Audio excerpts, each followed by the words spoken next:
Good morning, everyone. Thomas Montgomery with IIMFL and Smart Money Alliance. It's my pleasure to visit with you this morning, like we do typically most mornings, most weekday mornings at 8 o'clock Central or a minute or so before. We visit with our distribution partners. We'll have a full week this week, and then we'll have a couple partial weeks because of some travel schedules that I'll have, but I'll address that later.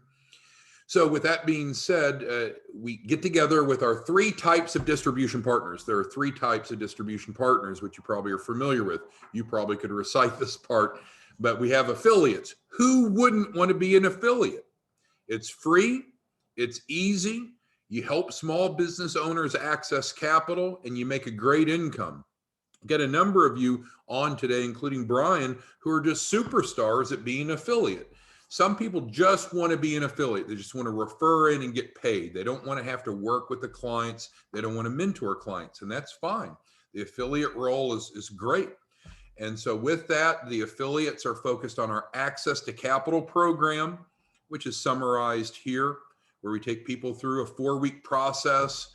We help them really do three things, which is consistent with our mission statement.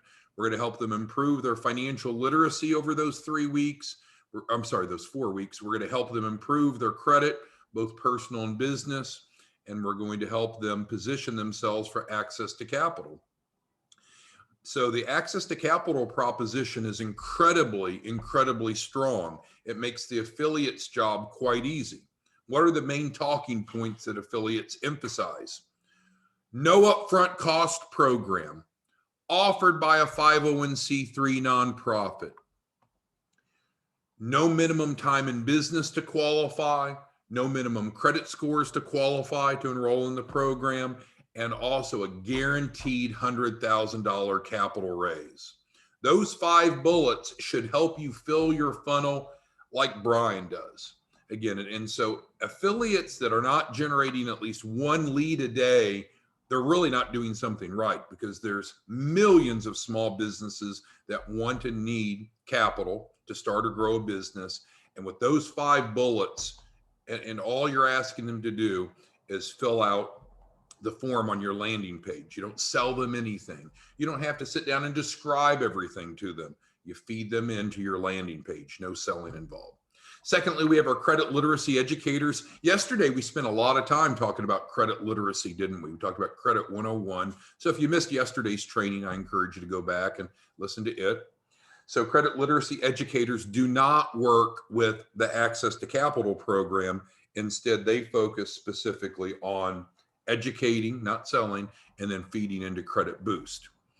Thirdly, we have our joint venture partners. It used to be called branch managers. They're the top of the food chain. They're actually working with clients. They're paid $100 an hour to mentor those orphan clients.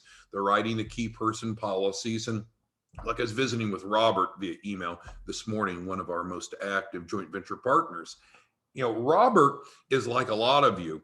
Robert has other arrows in his quiver that might be able to help solve other people's problems. And so to Robert, this is a gold mine, right? So clients come to him, he's mentoring them, being paid $100 an hour, he's writing their key person policies. And then once he's gotten them through this 4-week process, then his mentoring role has technically completed. And so then at that point, certainly he's able to develop a relationship with that client and help them with other issues. Maybe they have other asset protection needs. Maybe they're not saving or growing money. Maybe there's just other arrows he has in his quiver. And so what we ask of Robert and all of you, it's fine. If you have other ways that you can help people, that is outstanding. We recommend that you don't pitch unrelated products, services, or offerings during this 4-week process, so they don't get confused. But after the 4 weeks, you know, if you have other ways that you can help them, and most of you do, then obviously it would be in your best interest to be able to help them in those areas. So as long as it's not conflicting with what we do together, that is perfect. So just to clarify that as a matter of process. So we have our affiliates, free and easy. Who wouldn't want to be an affiliate? We have our credit literacy educators focused on credit education. We talked for 30 minutes about that yesterday, so we won't go much into that now. And then we have our joint venture partners who are paid the most, but they're involved the most. They're actually working with clients, mentoring the clients through the 4 weeks. So when we get together on weekdays, typically it's going to be like today, open forum. We are here to support those of you. There's too many of you. We have over 5,000 distribution partners, and that number continues to grow. Some of you have challenged me on that for whatever reason. No, you don't have 5,000, and that's nonsense, but the world's full of nonsense. So we have over 5,000 distribution partners, and this is our primary way of training and supporting. Now we have a number of training YouTube videos on the career page, which I can show you, that certainly will give you more training. And then you can scroll down, there's a bunch. And then the truth is there's another page that's hidden from the menu bar that is called training.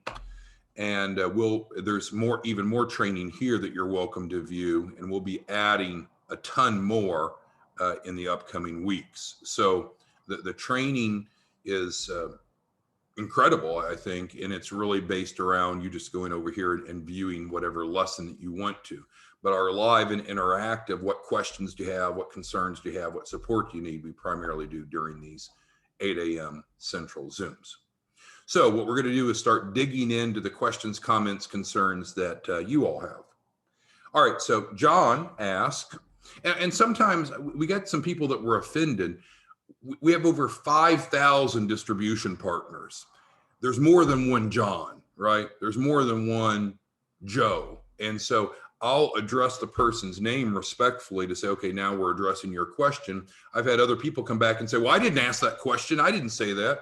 Well, you're probably not the only John or the only Joe. So please don't take it too personal that you think that you're the only one of 5,000 that has the same first name. Okay, but John W. asked, I had a person ask me how the Credit Boost program determines the raise in score. Okay, that's great. So everything that we do is in writing. And so I will paraphrase how the contract is written, but this would not trump the actual language in the agreement, but I'm going to attempt to interpret.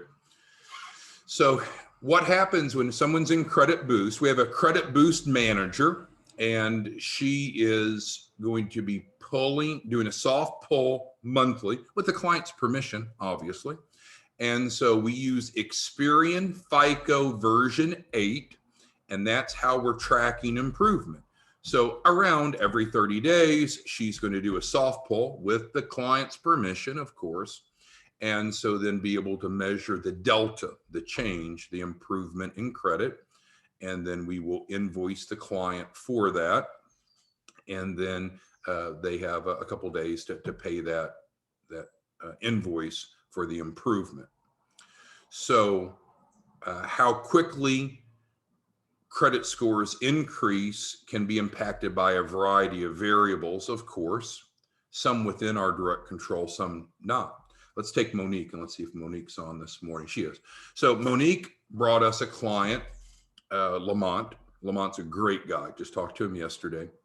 And so Lamont is working with Monique on removing derogatories, and we're working with Lamont on adding new positive credit. So it's great. It's like two sides of the coin. And so is the good work that Monique is doing, and Monique's doing that unrelated to us. She's a referral partner, very valuable one, but she's not like some extension of us doing credit repairs. So don't misinterpret. No conflict of interest if you are also involved with credit repair. But by Monique addressing derogatory items, is that going to help Lamont's credit score go up as well? Yeah, it should. Obviously, otherwise he wouldn't be paying her to do that, and she wouldn't waste her time doing that. So does that improve the client's credit score? It should. And so will that fall under Credit Boost? It will. Because with Credit Boost, in most cases, they're not paying anything up front. The normal offering is no upfront for Credit Boost. It's only based upon results.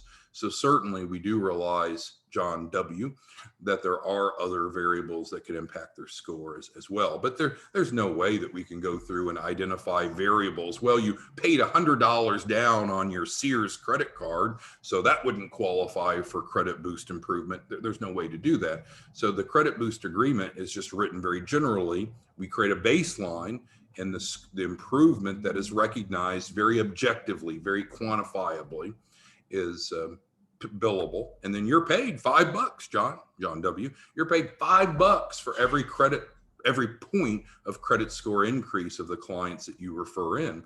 So it's great for you and it's great for them. Hopefully that answered your question, John W. All right, Diom at D-I-O-M, Diom asks, yeah, if you're asking about specific clients, it's very difficult, right? We're doing this webinar for thousands of people, and for us to stop the webinar, Diom, and look up clients is not very practical. Thank you. Yeah, and Dion brings up Diom. I keep wanting to call him Dion. Diom brings up a good point. So we're about to enact a significant improvement in the front end process. And I've made some hints towards this, but I'll dig just a little bit deeper. So we have hired a IT consultant. He's retained, he's working on the project now. And what's going to happen is as the leads come through, they're going to come through in a different way. Everyone will have a new way to submit leads once it's live, which is scheduled to be sometime in March. We'll probably start with a handful of you that are the top producers like Jim and a few others of you, Brian, that create 100+ deals a month. And so, but the bottom line, ignoring that detail. So what will happen is there'll be a new way for leads to come in that'll be a little bit easier for you to do. They'll agree to terms and conditions online, legally binding terms and conditions, and they'll be able to start the program immediately. Now, there'll still be a bit of a lag because we'll have to assign them a mentor and get them their live plan set up.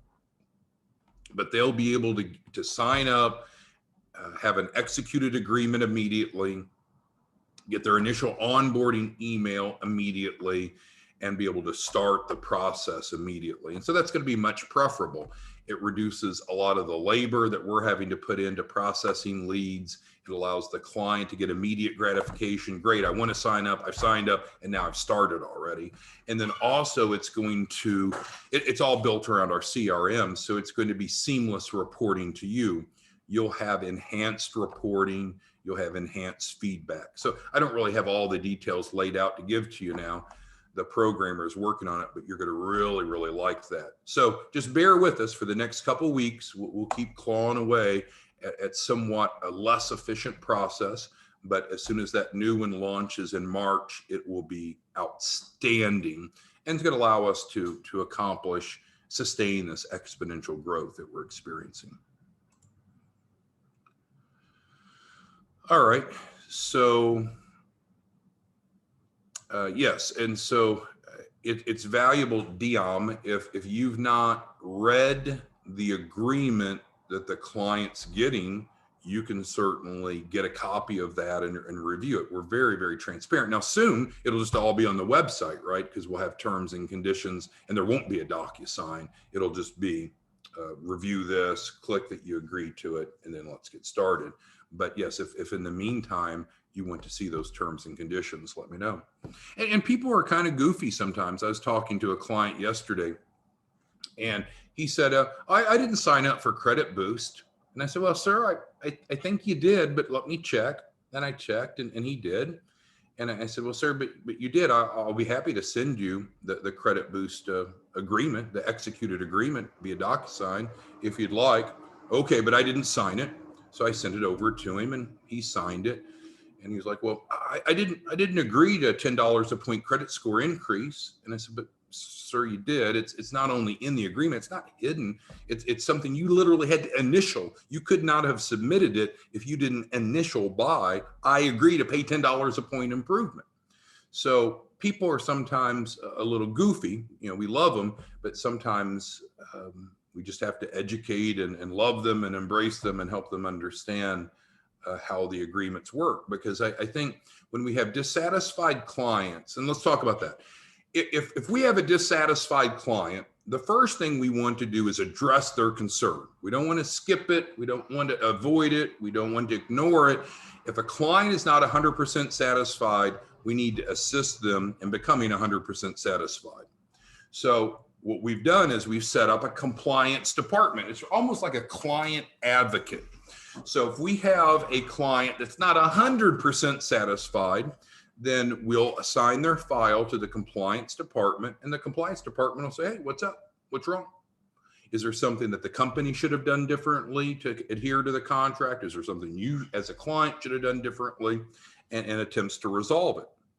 So we want 100% satisfied clients. Now, let's say that the client just ends up saying, I don't agree with how the compliance department has helped me, that they've not resolved my problem. Then what every client has agreed to do is to go to binding arbitration. And that's great. So that way we're not sitting in the courthouse all the time over disputes. If we've not done everything, I mean everything with a capital E, that is expected of us in our contracts with our clients, and we can't resolve it through our compliance department, which is really the client advocate, then we sit down with an arbitrator. And that's not a bad thing, right? An arbitrator is an independent third party that listens to both sides of the case and makes a decision. If you were to guess how many clients that we had that have filed arbitration, what do you think that number is?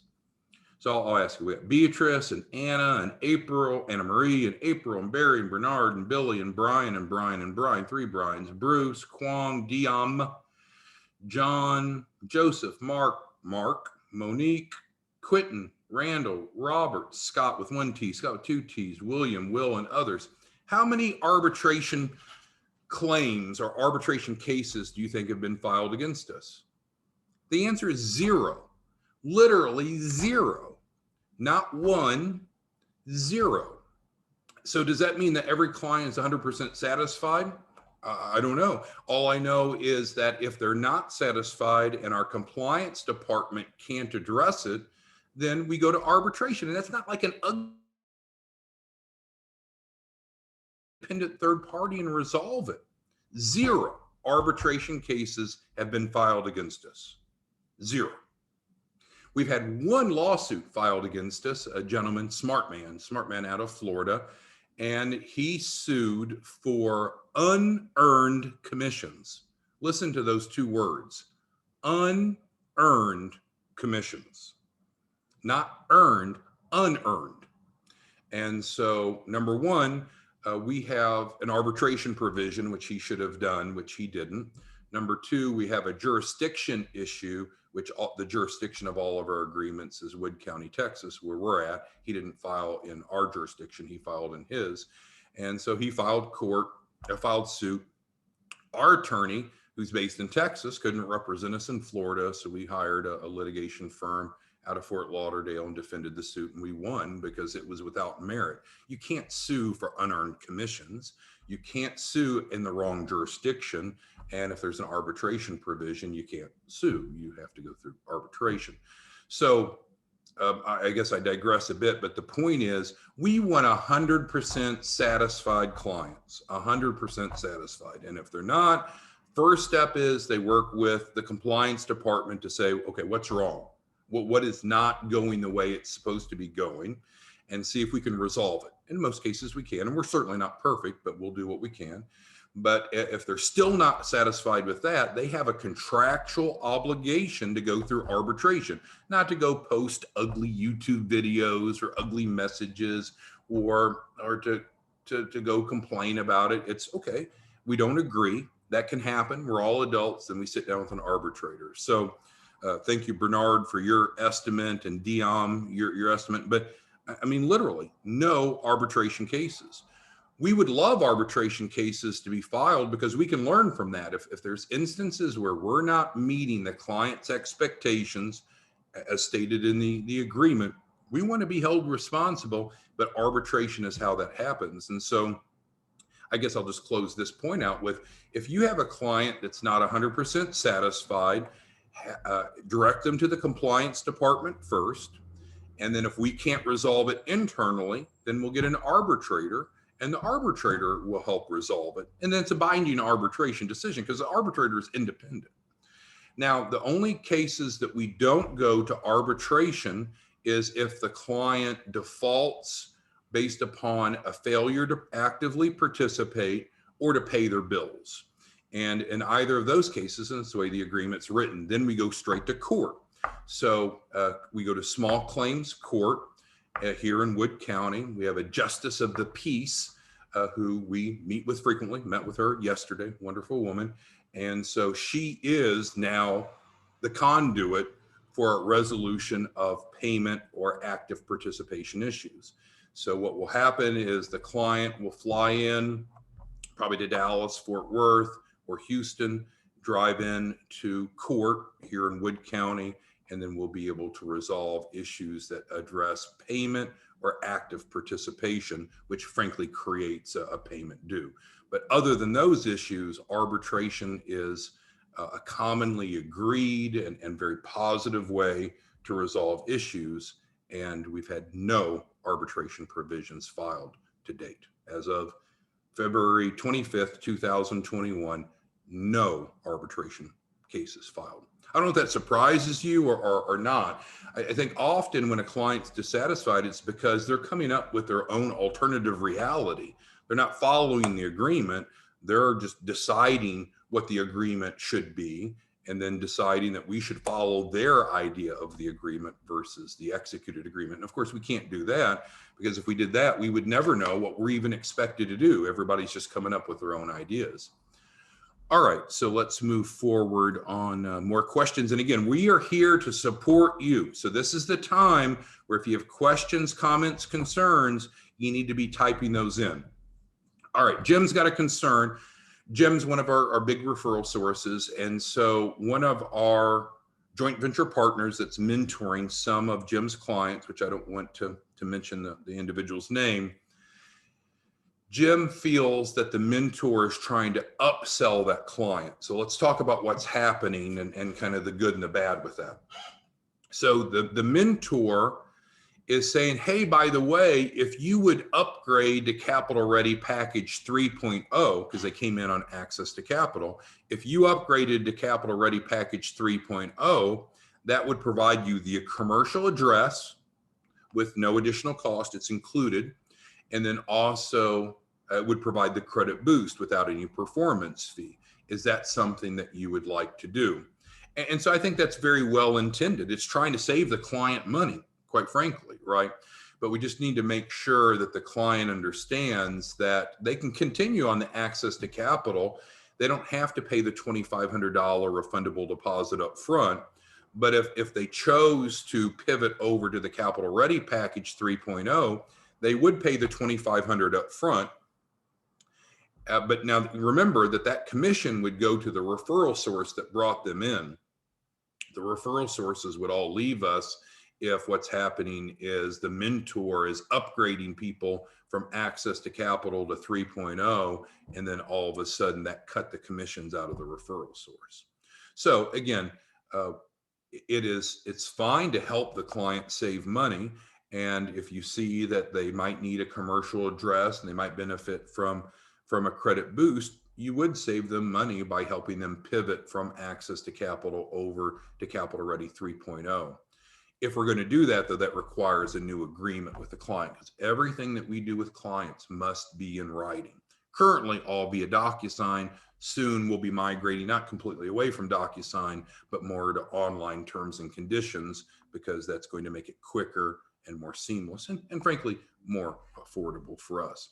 DocuSigns, we spend a crazy amount of money on DocuSign. That's called a variable expense. By moving to paying Scott, the programmer, and building out the website to be more robust, then it's a fixed cost versus a variable cost, and it'll save us a lot of money as we grow. All right. So Robert says, a week or so back, you spoke of improved credit boost and a 2 week or so speed up and improvement. Well, I don't know that credit boost has changed. I mean, credit boost, what we do is we're not credit repair. We help add new positive credit, variety of different trade lines, but I don't remember exactly what you're, I'm not saying you're wrong, Robert. I don't remember exactly what you're speaking of.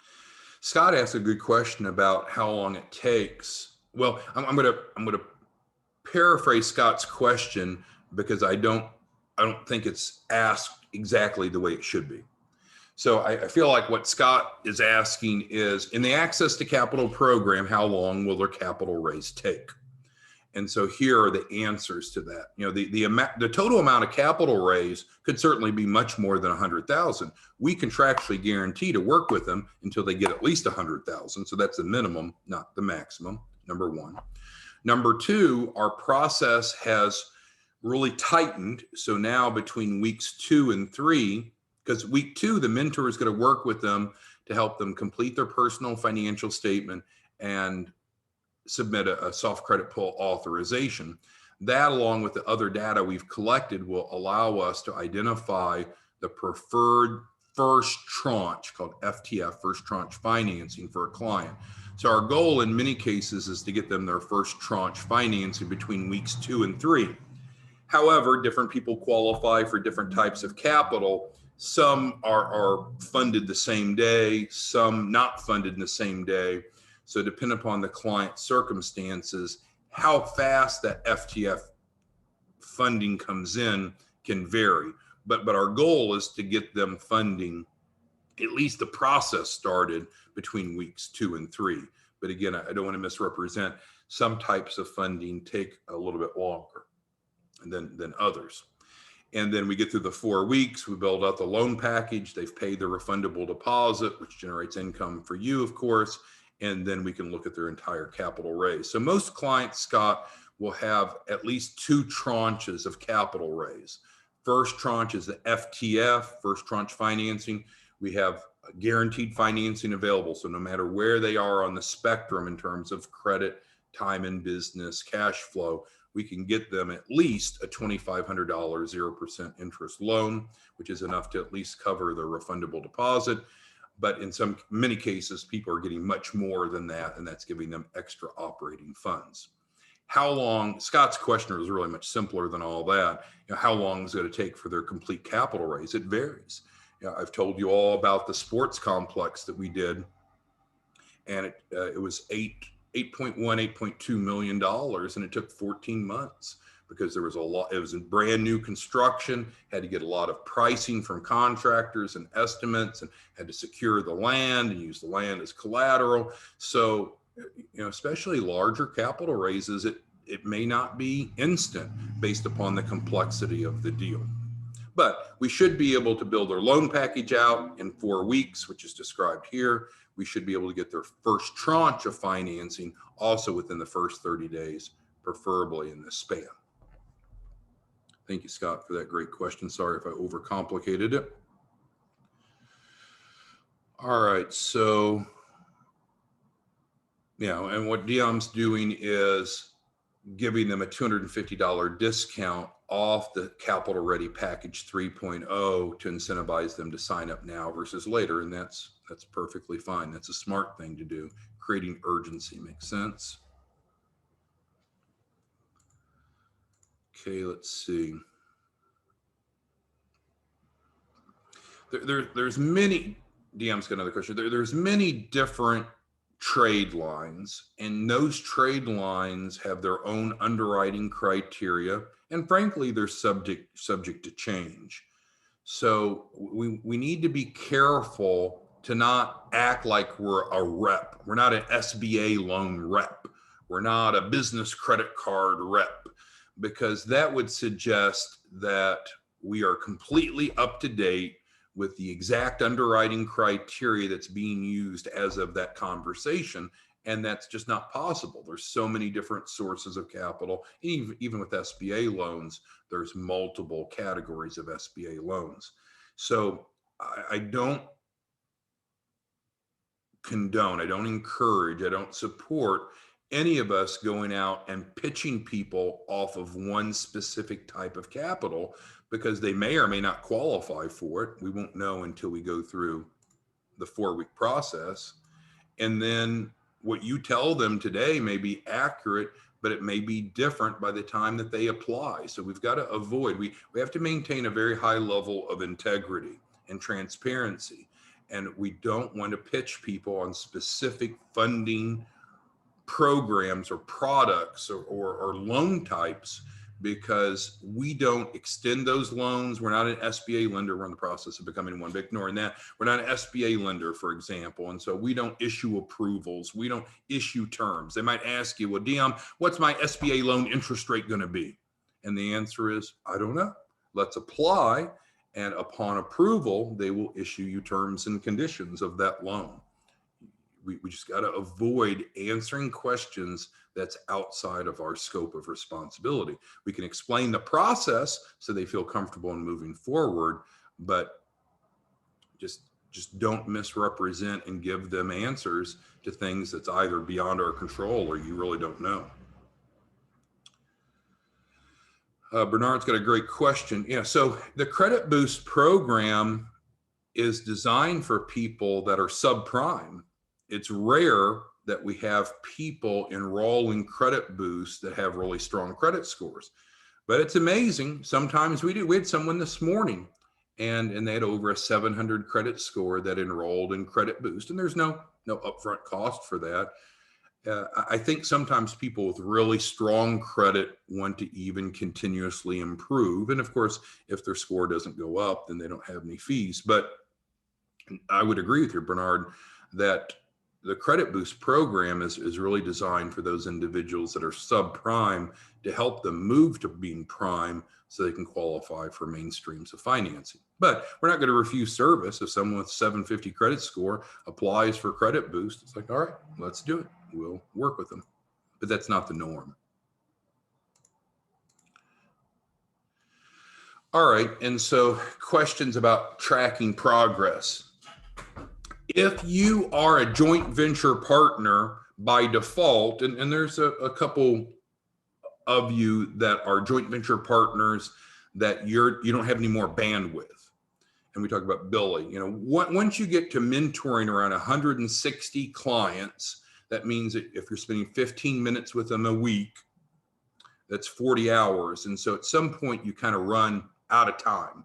But with that exception, which is not the norm, if you are a JV partner, you're mentoring the client, so you're working with them through this 4-week process.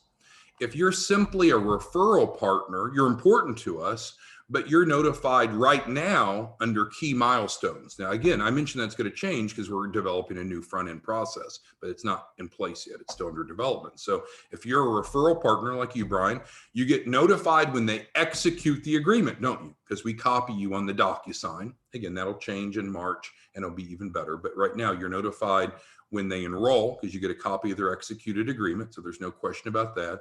And you're notified for each capital raise. That's what affiliates do. Affiliates refer in and they get paid. That's it. But some of you I know want to be more involved, and that's why you'd want to be a joint venture partner. So you're actively working with the client and you're more involved.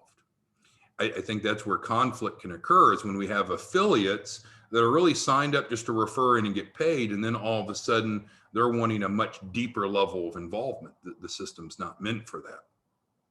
With that being said, though, with the new front-end system that we're developing now, that'll roll out, I fully expect in March, there will be more points of feedback coming.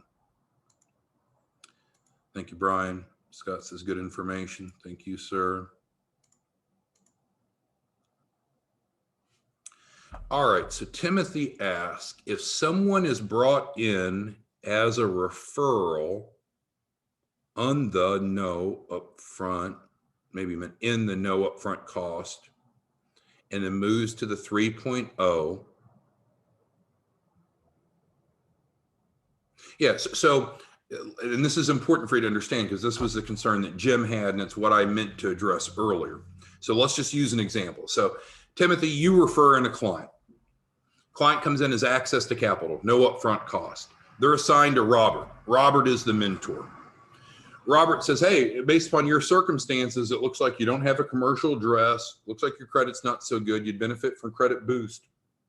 Did you know that you can get both of those at no cost if you upgraded to the Capital Ready Package 3.0? Not really an upsell, because the $2,500 deposit is the same. It's just for Capital Ready Package 3.0, it's paid up front versus later. And frankly, we're saving the money. We're reducing the amount of money that comes into the system, because if they do Capital Ready 3.0, then they're not paying for the commercial address and they're not paying for the credit boost improvement. So with that being said, if they do upgrade to 3.0, then you, Timothy, would earn the $1,000 commission for them enrolling in Capital Ready 3.0. So that's a thumbs up. But then you're right, there wouldn't be commissions on those other items because now we're not charging them. So you're not getting cut out, you're not getting canceled out, you're actually getting more money up front. You're still going to get paid the same performance fee that you were expecting. As an affiliate, you get 1% of the capital raise. As a JV partner, you get 3%. But yeah, I think the model has integrity, that if we're helping the client save money, you're not being cut out. In fact, you're getting paid sooner in most cases. Okay, so Bernard says they're in the access to capital and they signed up for credit boost. Yeah, I don't know. I appreciate you going back to that. I don't know why they would have signed up for credit boost if they have really strong credit. They must have decided that was in their best interest. I don't know. I wouldn't have recommended it, but it's fine. We'll assist them with that and help them improve their score. We guarantee a credit score improvement. But of course, someone that's at a 750 doesn't need an improvement the same as someone with a much lower score. But I don't know why they chose to inquire about that. I don't know why they chose to sign up for it. I don't know, but we wouldn't recommend it. In general, we look at the credit profile. If I had to just make a general statement, in general, if they're below 680, credit boost probably has the greatest value. But we have some clients that are in the high 600s that it may very well be that we could propel them up even higher with credit boost. But in general, if you're below 680, you've got a problem. Not saying that if you're at 681, life is perfect, but if you're below 680, we definitely need to be figuring out some way to get the credit score from subprime to prime. All right, so Joseph asked, if a client has a company and is also in partnership with 3, 4, or 5 other companies, how do you handle his several access to capital requests? Well, and we had, I don't think it was yesterday, I think it was 2 days ago, we had one client that enrolled 5 companies in one day. And again, the world's not perfect, but the bottom line is, if we need to use unique email addresses, because that's our unique identifier. So if that client that signed up 5 companies, I forget what day it was, Monday or Tuesday of this week, I think it wasn't yesterday, then they can go through the same process and enroll 5 times. And they can be the same person's name, but we need 5 different email addresses because those are the unique identifiers. And then we can help them 5 times or 6 times or 7 times or as many companies as they want to enroll. And Joseph, you're onto something. Some of our top producers do that. They'll enroll a client and say, hey, do you have any other ideas? If you could have a blank check for some other idea separate from the company that we've already started on, how much would that blank check be for? And let's say that Mark says, well, if I had extra $250,000, I'd love to start a baker or a donut shop. I'm making it up. It doesn't matter. And so well, great. Why don't we go ahead and enroll you a second time in access to capital for this second project? There's no upfront cost, minimum $100,000 guarantee, no minimum credit score to enroll in the program, no minimum time in business, and we could work on 2 capital raises for you instead of 1. And the guy's going to go, yeah, sounds great.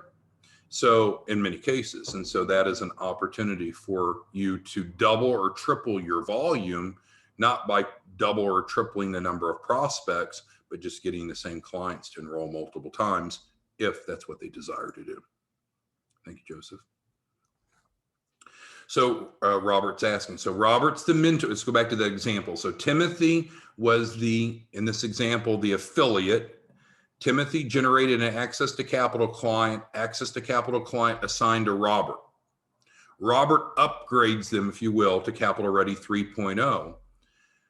Robert, just because the client was orphaned in the sense that he didn't have a mentor, that doesn't mean that Timothy's just going to say, oh, fine, I'll just do all this work and generate the clients, and Robert gets paid for that commission. So in that case, Timothy would earn 1,000. Robert, you would earn 250 of that upgrade because we pay out 50% of the 2,500. Timothy would get his 1,000, and Robert, you'd get the difference, the 250. Great question. Because we never really intended on people upgrading clients from access to Capital Ready 3.0.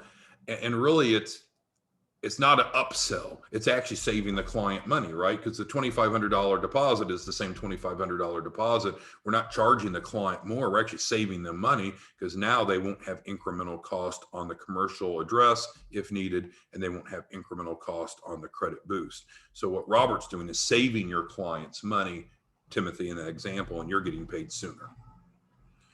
All right, who else has questions, comments, concerns? Beatrice, I see your hands up. You'll just go ahead and type the question in to the Q&A. Who else has questions, comments, concerns? Okay, Will's asking about the schedule. So we'll have training tomorrow as normal. Next week, we'll only run Monday through Thursday. Due to travel, we won't have a Zoom next Friday, which is a long way away. We probably don't need to worry about that too much. And then the following Monday and Tuesday, we will not have a Zoom because of travel schedule. It's got a long weekend of travel there, but that's far away. So we're continuing to get together most weekday mornings, 8 o'clock Central, start a minute or so early, and address and support each of you who are either generating clients in the programs and or working with the clients as a mentor. We definitely need more mentors. If you know of an insurance agent, you don't have to be an insurance agent, but especially if you know of a licensed insurance agent, have them fill out this inquiry form. And if they sign up to be a joint venture partner, we'll give them $25,000 to sign-on bonus or working capital, which is great for them. That's once they pay their license fee. We'll pay you $5,000 for referring them in. And insurance agents love this. We got one of you that's on the call, leave your name out of the conversation, that's approaching 2 very large insurance agencies in 2 different states about bringing all of their agents on. Because as an insurance agent, how do you have a better lead generation system than this? I don't think you do. We pay you to really work with the clients, the $100 an hour, plus you're able to be in the right place at the right time to help them with their asset protection and growing their wealth. Okay, so Robert's asking again. So let's go through this one more time. So Robert's the mentor. Timothy, we're using the same names and Tim's real, so we're just be consistent. Timothy generated an access to capital client. Robert's assigned as the mentor. Robert moves them from access to Capital Ready 3.0. Tim is not happy about you upgrading him and not getting paid, so he gets paid. He gets paid the $1,000 just like he would have if he brought him into Capital Ready 3.0. Thus, you get the difference, Robert. You get the $250, right? So we're splitting that $1,250 between the referral source, who gets $1,000, and $250 to the mentor if the mentor is the one that's upgrading them. We pay Joseph's asking with the $100 an hour. So we pay the mentors on a basis of $100 an hour. Let's go back to this.